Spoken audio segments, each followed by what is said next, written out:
नमस्कार, मैं हूँ राज माहौर। आप देख रहे हैं द डायलॉग।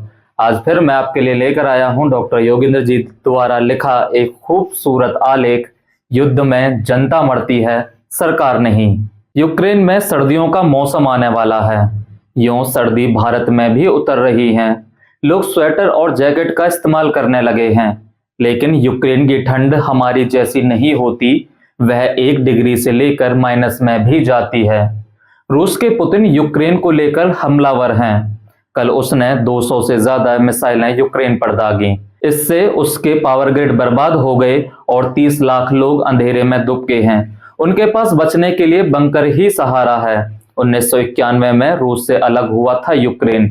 2014 में रूस ने यूक्रेन के क्रीमिया प्रायद्वीप पर कब्जा कर लिया। तभी से दोनों देश एक दूसरे के आमने सामने हैं।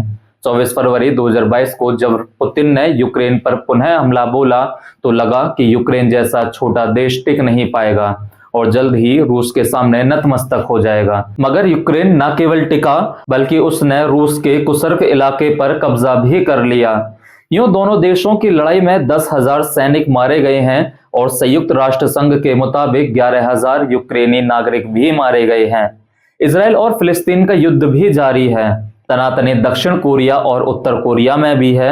उत्तर कोरिया के किम जोंग उन का मन कभी भी बौखलाता रहता है। विश्व की विश्व पंचायत कुछ नहीं कर सकती। वह महज खाना पूर्ति करती रहती है या फिर धनपति देशों के पांव सहलाती रहती है। धनपति देश का युद्ध में पौबारा है।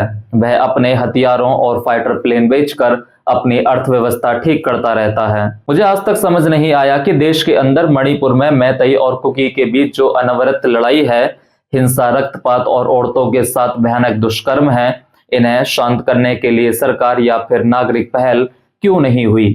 जैसे रूस और यूक्रेन या फिर इजराइल और फिलिस्तीन के बीच शांति स्थापित करने के लिए वैश्विक पहल नहीं है, वैसे ही देश के अंदर है।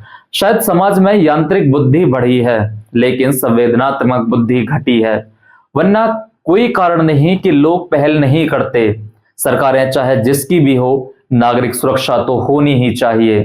जो भी सरकार चुनी जा रही है उसमें नागरिकों के मत तो हैं ही।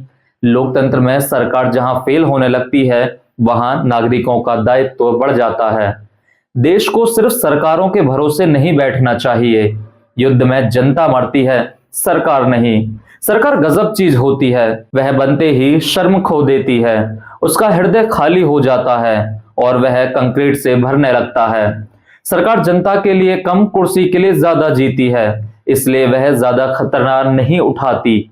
वह जानती है कि कुछ जनता अगर मर खप भी जाए तो कोई बात नहीं, जनता फिर आ जाएगी, लेकिन उनकी सरकार नहीं। इसलिए वह जिस भी तरह से हो बने रहना चाहती है।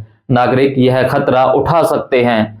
मणिपुर पर सरकार अलर्ट मोड में आए ना आए, नागरिक को तो अलर्ट होना चाहिए। पहले युवा मार्च करते थे, देश पैदल नापते थे। वे कश्मीर गए, कभी मणिपुर भी गए थे। आज मार्च की बहुत जरूरत है। कम से कम मणिपुर के वासियों को लगे सरकार जिंदा नहीं है तो देश के नागरिक तो जिंदा हैं।